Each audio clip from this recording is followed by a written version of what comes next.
I am resident of Collinwood for YouTube. Jules Sage. That is my buddy Patrick McCray. That is my buddy Alan Gallant. We're here to review episode 4, season 1 of Happen Leonard. So this episode is primarily about Trudy's past decisions. Oh man, what decisions she has made. Yeah. Yeah. And you know what? Even though Howard quite isn't dead yet, he got what he fucking deserved in this episode. Oh, not yet. But Yeah, he's coming closer. not totally yet, but he's getting there. He's getting there. A bullet to the foot. Oh Jesus! That orange van they had is such a piece of shit. Oh yeah. It's like everything else. It's reflective of what's going on, It makes the spiritually and otherwise. What's going on? It makes the Scooby Doo van look like a limousine. Oh, absolutely. Scooby Doo van is a limousine. So we got somebody down here in Orlando that's got a van tricked out to look like the Mystery Machine. It's gorgeous. It looks fantastic. Yeah, I wonder if that's the same guy that brought it up here to SteelCon. Maybe. Mm-hmm. But SteelCon is the Comic-Con event of Pittsburgh. Yep. For those who don't know. So yeah, they run into the police in this episode, and the police get shot. I do like how they meet up with him, because I had forgotten that they actually met up with Jimmy's character here in this episode, and the girl here, and it's like, God, they went from into the fire van into the fire. Yeah, literally in this episode. What did you guys think here? Did you see the betrayal coming when you first watched this, or what? I knew there was going to be a betrayal of some kind, even after we first met Howard and his merry band. I tend to go along with Leonard in terms of his suspicions of things. Leonard is very cynical, but it's not without cause. So, yeah, I had a suspicion. I wasn't sure how it was going to go down. Obviously, they literally dug a hole, and then they threw themselves into it, metaphorically. I mean, that whole scene where they're burying the money, except of course for Howard grabbing $5,000 out of it, was so bizarre, absolutely bizarre. The idea that to do that in front of these guys and then tell them that they're going to let them go is just not. It's too bizarre.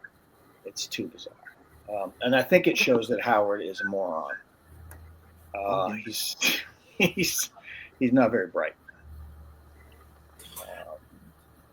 Here's a question for guys. Do you think Howard has just done too many years of dope? No.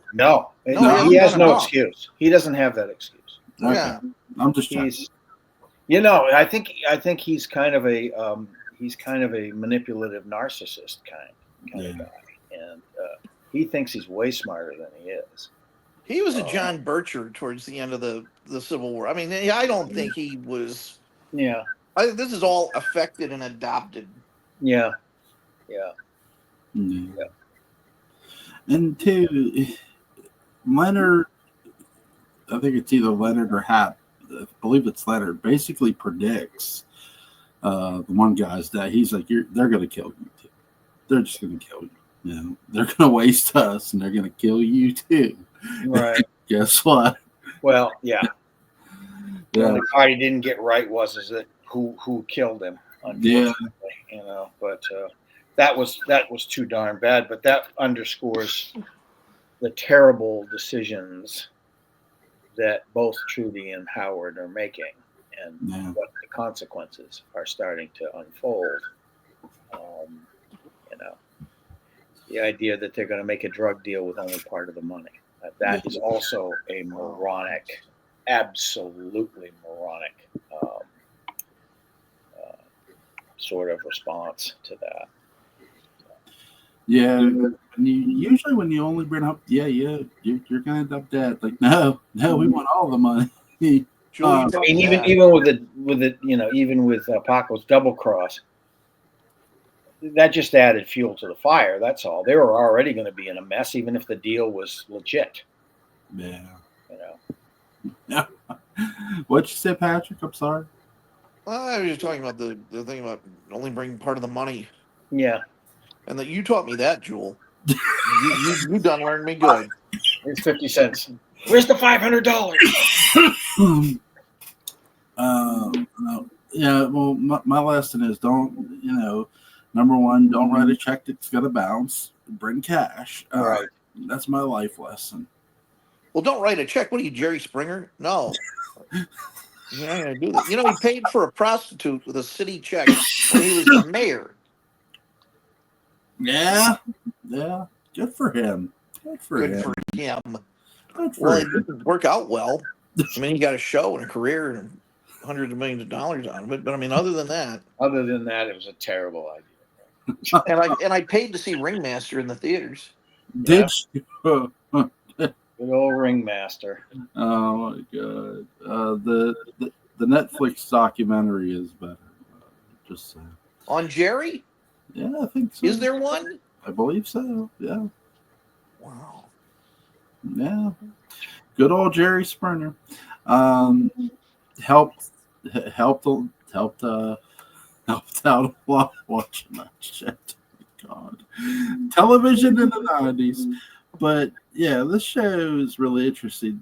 I was curious about how when Trudy's reminiscent about the past, she's thinking about, okay, did I really need to involve Leonard in all this and for this to happen? And the whole drug thing, even Hap says that's a stupid idea. Yeah, that's not. You know what Trudy's favorite musical is? No. Bye Bye Birdie. Yeah, that opening scene really upset me. It should. I don't like cruelty to animals of any kind anyway. And I understand the metaphor. She's, I get the metaphor, but the fact that she literally drowned that bird was like. It's a horrific. It may be the most horrific scene in the entire series. Yeah, it's bad. Well, you do remember what happened. Well, they don't show this in Dark Shadows, but do you remember what happened to David Collins' cat? Don't you? Well, yes, they don't show it. They just talk about it. Yeah, but that's completely different, and it's done in a completely different style. And it is just to show that the kid is like a psycho, and you don't actually see him do it, and it's not. It's not meant to. It's not meant to characterize him that vividly. It's believable though. Oh, sure it is. He's the way he's acting and everything. Sure, absolutely. He's a mean little kid at that point. So that's why they don't have a cat at Collinwood. Yeah, they don't have any kind of pets at Collinwood ever. They have a crystal. David has a crystal ball. That Burke gave him. That's what he has. And all his ghosts that he keeps seeing and talking to. So now, here's my big question for you guys for this episode. What exactly? I must have missed this. What kind of drug are those two selling? Kaopectate. Yeah, they're not selling any drug. Okay. The idea was that it was supposed to be a cocaine score, but they weren't selling any drug because Paco cut a deal with them for the money. Cut of the money. Because Paco figured out that Howard's an idiot and not to be trusted. Yeah. Good old Paco. Interesting. If Soldier had been involved in this a little earlier up the line, if the whole thing would have been more effective. Mm-hmm. Yeah. It's also interesting how Soldier would have reacted if he had been the one to discover the problem with the money. Yeah. Because Soldier is, I think, in his weird way, he's rational enough to know that shit happens Yeah. to physical objects. Yeah. And he's also rational enough to figure out, of course, something went wrong in a bank robbery. When you plan something 9 chances out of 10, it goes wrong. Yeah. He probably would have found the money himself and not needed Hap or Leonard if he's in charge and using his own deduction. But he's working with Howard, who's not. Well, I think the divers would have been killed right there when they came back up with it. Yeah. Oh yeah. You got the water. Yeah, and the whole thing about Soldier and his little girlfriend there is they don't do that kind of work. They let other people do it for them. Yeah, they do. Yeah. And then they eliminate them. Yeah. I've only met somebody, another character this kind of intelligent when it comes to Howard, and that's Goku. Goku has a lack of common sense too, from Dragon Ball. Mm-hmm. Like a lot of lack of common sense. Joel, did you ever go into a hairstylist with a picture of Goku and said, "I want you to do this"? No, but I did go into a hair salon and say, "Dye my hair pink." And that would be a hell of a tease job, man. You have to grow your hair out about 3 feet in length first. Yeah. And tease the hell out of it and put a lot of products in it. Now and then maybe stick your finger in a light socket just to make sure that it's going to. Imagine Vegeta's hair just straight up all that shit. Nah, man, I could never. Most of the Vegetas I've seen have been hairless. Vegeta? Joel, never mind. Really? Never mind, Joel. Don't worry about it. Don't worry about Oh my god. What's you guys' favorite scene in this episode? Oh, it's definitely when the drug deal goes wrong in terms of the shock value of it. Because I'm watching a bunch of them at once, like 3 seasons at once. Yeah. Is this the episode where Chubb dies? Yes. Yeah. Drug deal goes wrong. And Chubb he's such a character of such guileless principle. Yeah, he's like he won't shut up, and you just good. Yeah. And then he's basically defending Leonard's right to be a human being rather than the N-word. I mean, and as I recall, there's an interesting, real fast shot of Leonard after that, of his reaction to it. Yeah. And it's a wonderfully complex bit of acting by Michael Kenneth Williams. Yeah. Yeah, it was lovely, and it was so fast. But that moment of Chubb kind of not understanding that other people I think Chubb's belief, other people simply need their consciousness raised a little bit. Yeah. And they'll go, oh, okay. Yeah, he's a bit of a true believer. Yeah, he is. Oh, he is. He is. And I could easily see a parallel scenario where Soldier just kind of looks at him and lets it go. Mm-hmm. Mm. Soldier to me is a really interesting character. He's one of those guys who could do anything. Yeah. And I would believe it. Yeah. Because at one point he'll tolerate a whole lot, and then another second he won't tolerate anything. And it has a lot to do with the source. Yeah. I'll have a plot. I'll have the plot synopsis up after we're done here. So you guys know. I could also see a scenario where Paco shoots Chubb for running off at the mouth, and that's when Soldier shoots Paco. Right. And whenever he looks at him stunned, he just says, "Well, he was right." Yeah. He was right. Sorry about that, Leonard. That to me would have been a really, really weird and interesting moment. Yeah, because the only two people who trust each other outside of Hap and Leonard, who really trust each other, I would say, are Soldier and the girl. Trudy feels very much conflicted still in this episode. She's a mess. Yeah, I don't trust Trudy. She's a total mess in this episode. She's gone off the rails. She's killed the bird. She becomes so conflicted that she's paralyzed. She can't do what clearly in her eyes, you see she wants to do, which is to make this go away and find a way to get out of this. But she's still like, under Howard's spell, if you will, because of her dream of, having this altruistic life.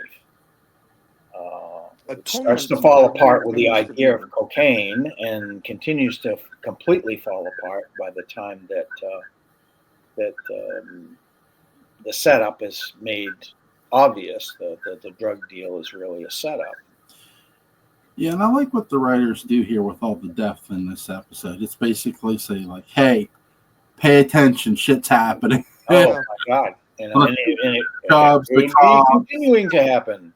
Yeah. As they're heading back to the ranch after another murder spree along the way. So, see, Soldier's the guy the Collins family would hire to hit you.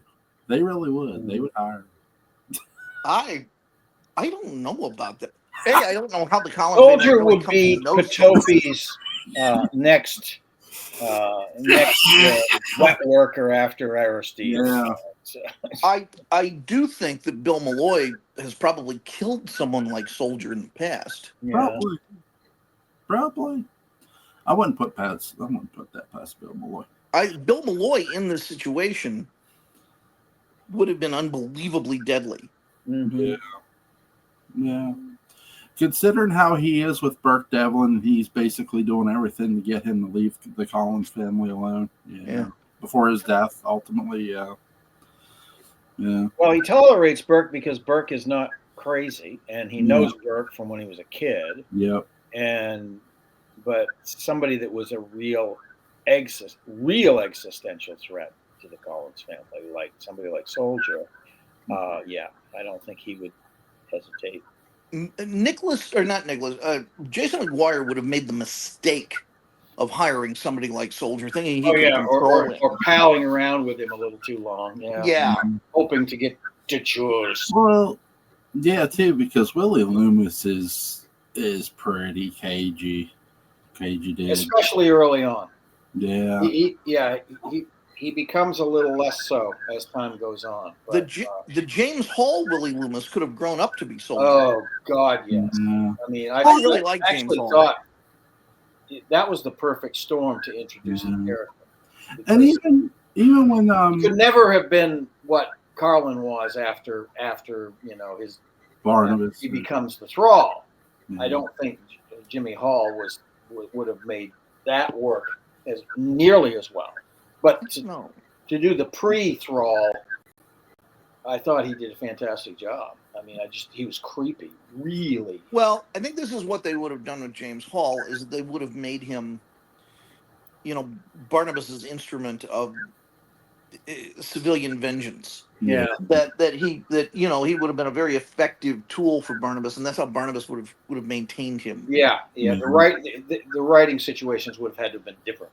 Yeah. Than they ended up being with even Carlin, because Carlin could show the pathos and the regret and the fear a lot more freely. Well, even when you get to like Carlin's episode where he pulls the knife on Burke Devlin, after it's the post-fight reaction that always has me most curious. Mm-hmm. He says, "I'm going to get him. I'm going to still get Devlin." He's still, he still wants to kill him. Yeah, he's still a threat at that point. He's very different than Jimmy Hall. Jimmy Hall was like no holds barred. This guy is going to rape you. He's going to do this. He's going to do that. Willie was more like a guy. Okay, I'm going to bear a grudge because this guy's giving me. He's trying to tell me what to do. That's a different kind of threat. Yeah. Who's your favorite character in this episode? Tell me what you mean by favorite character. I know that's a puerile question. There are a lot of different things that could potentially mean, especially in an episode with this much moral ambiguity. Yeah. Well, for me, my favorite character in this entire episode is Leonard, because people just don't want to mess with this dude. It's like, at all. Like, even when they buried the money and all that shit, and it's like Howard's Well, like, yeah, his attitude towards Howard is Lord, priceless. It's like, I don't care. like, how dare you to try that with me? Like, You're a weenie. You Yeah. never killed anybody. You know, that Yeah. kind of thing. Now he ain't gonna say that to Soldier, because Soldier, No, Soldier's because killed he knows that he's dealing with a psychopath there. Yeah. 2 psychopaths. But basically, who was your favorite character in this episode? Basically, what I'm asking. Soldier. I mean, he's not the character I want to invite to dinner, No, but yeah, but he's the most interesting. And we know the least about him, and he gets to do a lot. And so anytime Soldier's on the stage, I'm really paying attention. well, he catalyzes everything. I mean, he's in control. And Jimmy Simpson's a masterful actor. He's just fantastic. He can do so much. I mean, you look at this and that unfortunate first season of Westworld, which is as unfortunate as the other seasons of Westworld. Although it's less unfortunate than the God, what a bad show! What a terrible, terrible waste of a lot of money. Yeah. But he's great. Yeah. And then you look at the 2 Black Mirrors that he did, and I watch Jimmy Simpson do anything. Yeah. He's like a psychotic Richard Thomas. Yeah. Yeah. You know? I mean, he is. He's got the thing on his face. There's a redheaded actor that always plays psychos too. Oh God, I can't think of his name now. Well, Gavin Herlihy. No, it's not him. He was in Breaking Bad. He sort of played an apprentice who turned out to be a double-dealing backstabber. But this guy, he's really good at playing, creeps. He's done other stuff too. Don't get me wrong. He's not like a one-note actor, but I can't remember his name. Donnie Most. Donnie Most is just a creep. Yeah. I don't even want to see him at Happy Days reunions. He does. He gives me the creeps or something. Does he? Guy. I haven't seen him. It's like Anson Williams. Okay, fine. Hey, Donnie Anson Most. Williams directed a lot of DS9 and Babylon 5. What's that? He directed both DS9 and Babylon 5. Yeah. So did Tony Dow. That's interesting. I didn't know that. Yeah. And he just passed away, didn't he? Oh, Tony did Dow? Yeah, I think he did. I think he passed last year. He's that age. Earlier this year. I cannot. It's shattering stuff. It really is. Well, yeah, it is. I mean, it's all more and more of our childhood and so on. Yeah, he died in 22. I've entered the zone where my college teachers are dying.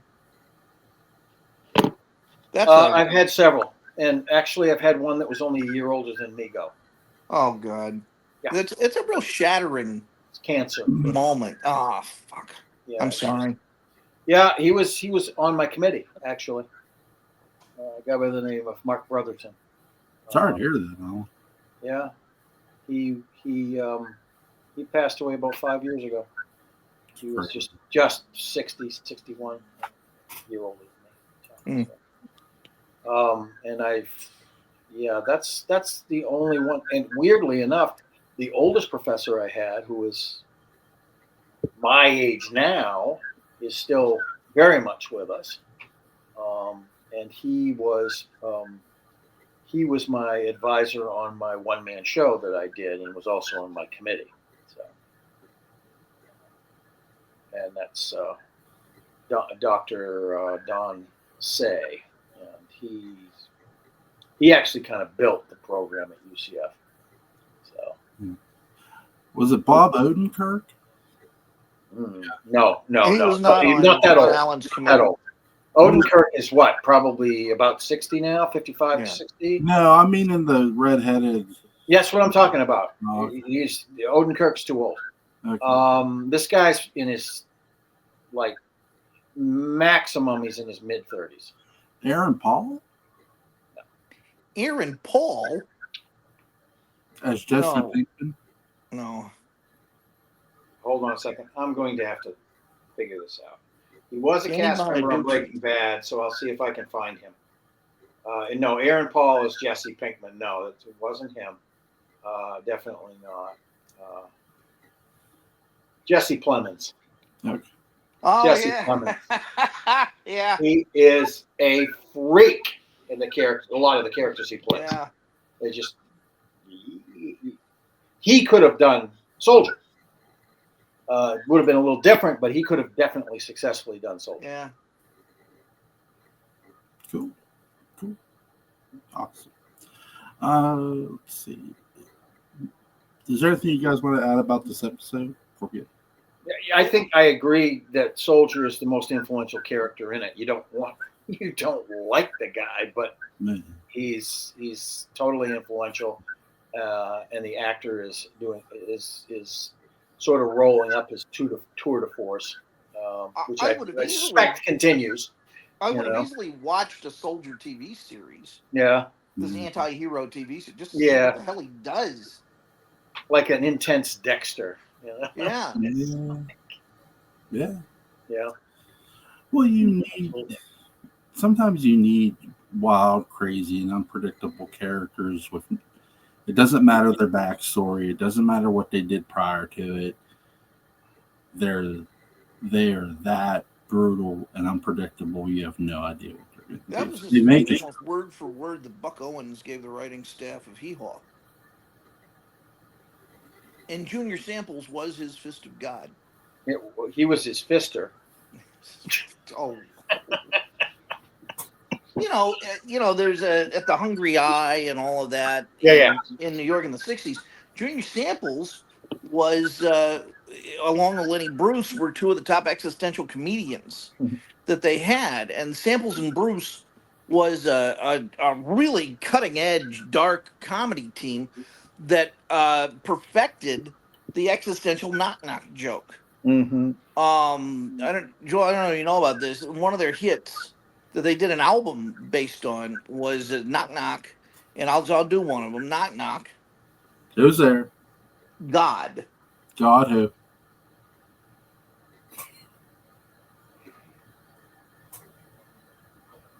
Oh, God. They were also they took it to the next level. Yes. With Knock Knock. Who's there? And finally, just Knock Knock. And Knock Knock. You're not going to dignify it.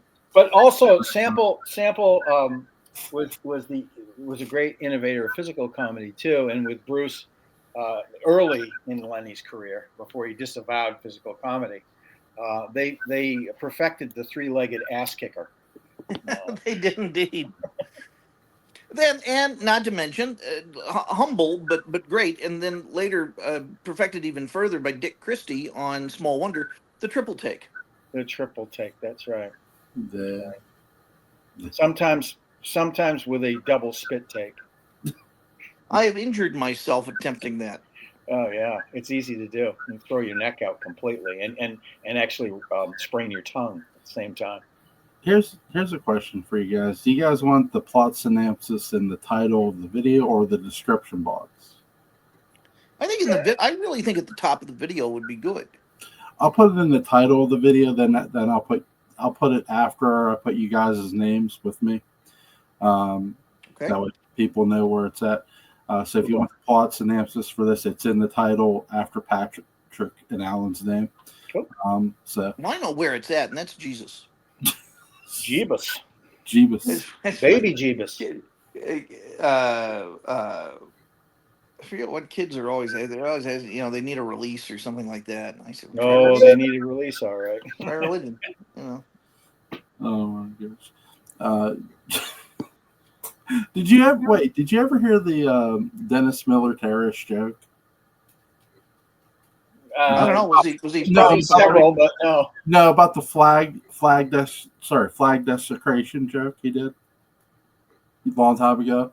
No. He goes, I don't mind flag desecration as long as you do it right.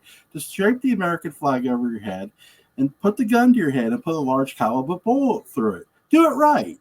I'm like, what? Oh my God. As opposed to all the folks who wear flag bikinis and turbans. Well, he was responding to when people were like stepping on the American flag and stuff, and it's like, really? Oh, yeah, but Dennis is so far behind the times; it's ridiculous. That's been done for 150 years. Yeah, it was fun. I absolutely adored him doing Saturday Night Live. Oh, he was so good back then. He was then. fantastic in Weekend Update. Absolutely. His Saturday Night Live era sense of humor was one of the real influences on the Daybook. Oh, if you look at all the pop culture references and things like that, that's all Dennis Miller. Yeah, that I learned at the knee. Yep. I really did growing up, and the free association, mixing high culture and low. Yeah. Going from talking about Thomas Pynchon to the Yancey Street Gang and so on. That was all. Anytime I do something like that, it's with a tip of the hat to Miller's early career. Yep. Yeah. I'm glad, Alan. I'm glad you noticed that because that's very specific. Yeah, it is. Link to Patrick McCray's Dark Shadows Daybook about is going to be a description box. Link to Alan Gallant's YouTube channel, Collinsport After Dark, is going to be a description box. Episode 5 tomorrow, guys. Sounds good. Okay, I'll see you guys tomorrow night. Have a good night. Take care. Be safe. All right, take care, sir. Bye.